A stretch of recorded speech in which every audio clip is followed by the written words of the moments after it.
decides what supplements to take. With these few questions, I'm able to determine if John is a prospect, and I've not exposed my product or that I'm representing a product. If you invite your prospect to look at your business, you obviously have to tell him or her what the product is, but do not get heavily into product discussions. I've seen many times that the discussion heads into heavy ingredient questions.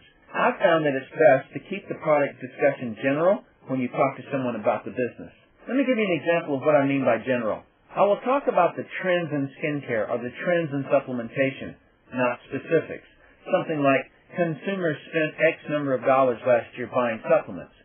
A lot of times people want to try to impress their prospects by using big words to show they're smart. But all you do is confuse the heck out of him and then have him think he has to become a biochemist to succeed. Tip number 13. Know what you're inviting someone to do.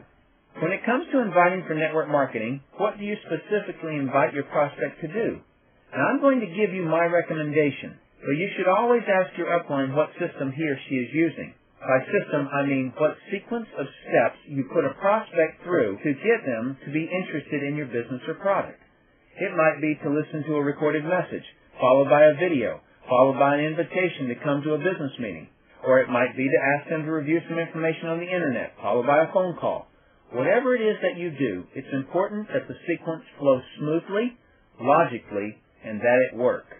It's not that you should be rigid and fixed when you call your prospect, but since you're calling them, you need to be the one with direction. If when you look upline to find which system works the best, and several uplines are using different systems, you're going to have to do some research and find the one that works the best.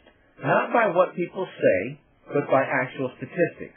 If you've not figured it out by now, you need to learn to cut through the air statements, like, I sponsored a ton of people using this system.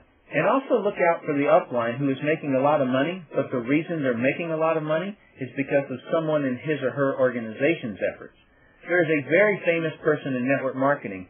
When he gives his system, it's not what made his money. There are two people in his downline that represent 95% of his income who are not using his system. Now, to his credit, his system did find those two people, but those two people got the 200,000 other people. The system that I found to be most successful is to first send something that explains network marketing by itself. The reason 90% of your prospects say no has to do with the industry of network marketing, not your company or the products. If you don't handle the network marketing issue right away, you will be handling it for the life of the distributor if they become a distributor. The other way I've seen this go is that you sponsor them, but they're really not in.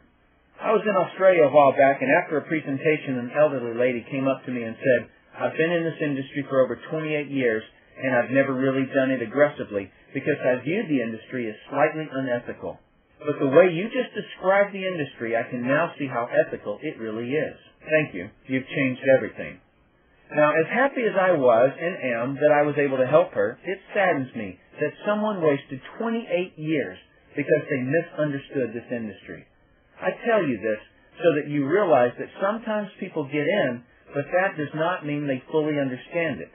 They may always have a foot hanging back. They just can't quite drop the other foot into the business. This, of course, really messes up one's intention.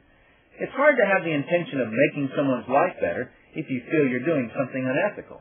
So you must handle the network marketing issue right up front.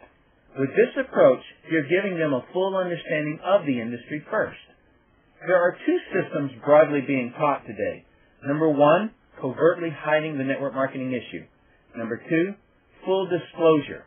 By that I mean people get tired of hiding the issue, so they just come right out and say that it's network marketing. The problem with full disclosure is that most people have heard of network marketing, but only a handful of people fully know what it is. Oh, they've got their perceptions of what they think it is. They may have even been in network marketing, but most people's knowledge is incomplete. The full disclosure method requires you to handle their issues on the subject right then, which can take a lot of doing. So much doing that I personally won't do it. Because now you've got a prospect who thinks they know what network marketing is, based on an experience or hearsay, but they really don't. So they will make a decision not to participate because they think they know what it is. Also, it's very difficult on duplication when you put this full disclosure method into your inviting system. I've rarely seen it work. It's just too difficult for a new person. And of course, I don't recommend you hide it, because when you try to sneak around network marketing, something triggers distrust in the prospect's mind, and they feel something isn't right. If they get that thought, there's very little you can do to change their mind about you.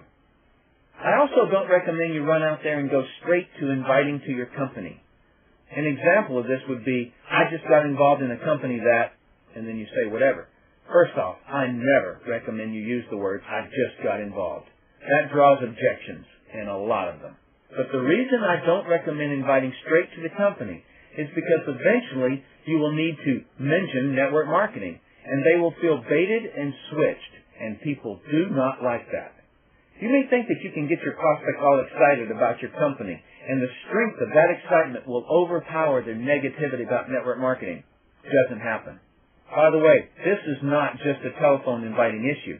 It's also an issue when you send your prospect to a website that's about the company and products, and somewhere on the site it mentions network marketing, or it shows the compensation plan, but never fully handles all the objections and misunderstandings that most people have about the industry. This is a big no-no. For the network marketing explanation, I've seen that the explanation is better coming from a credible third-party source, meaning that it's not a company tool with a company logo, but coming from a person not associated with your company.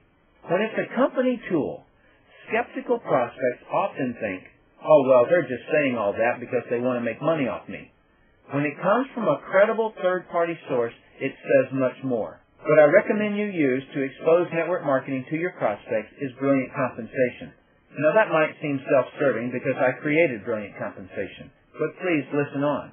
What caused me to make the Brilliant Compensation video was that one of my new distributors, Donna, got started. We sat down and did a goal session, and she told me all that she wanted. With tears in her eyes, she told me her purpose for doing the business and why she was going to make it work. She wanted to purchase a piece of property that had been in her family for generations, but her mom had lost it, and she wanted to buy it back for her mom while her mom was still living. A few days after this discussion, Donna wouldn't return my phone calls. When I finally reached her, after some probing, she told me that her brother-in-law had told her that she had gotten into something that would cause her to lose all her friends. I knew that if I had been there, I could have handled that objection because of my own experience. I didn't have 6 friends in the whole world when I came into network marketing, but since, I've made thousands of friends. So when I got off the phone with her, I decided to create a tool that would be so powerful and so effective that anyone could hand it to anyone and say, don't shoot holes in me, shoot holes in this. This meaning the tool. That was the birth of Brilliant Compensation, which has now become the industry's standard explanation. It's been used in court cases to prove the legitimacy of network marketing companies all over the world, and it's been used to educate governments about the industry. In one case in Europe, a network marketing company was in court, and it was looking like they were not going to survive it. Some of the distributors convinced the company to have the attorneys show the Brilliant Compensation video in court. What they told me was that the video saved the company. The reason it's valuable for you is because it educates about network marketing but doesn't sell a particular company. Even if the prospect thinks they understand network marketing, they've probably not seen it with a Harvard-educated professor explaining why it's a legitimate and thriving industry. The prospect watches the video from an educational view instead of watching it with their guard up. This is not a minor issue. So much so, even when I'm prospecting, I send them the video. Now, don't you think that if anyone could explain network marketing to a prospect, I could? But I won't because of this credible third-party issue. The other main reason I use Brilliant Compensation before I explain my business is that I need the prospect to know how to evaluate the information I'm going to share with them about my company. Most people don't know how to evaluate a business. When that's the case, they are viewing what you're telling them as something like, oh, I'm going to be selling vitamins. Well, that's the limited view from someone who doesn't know how to evaluate a business.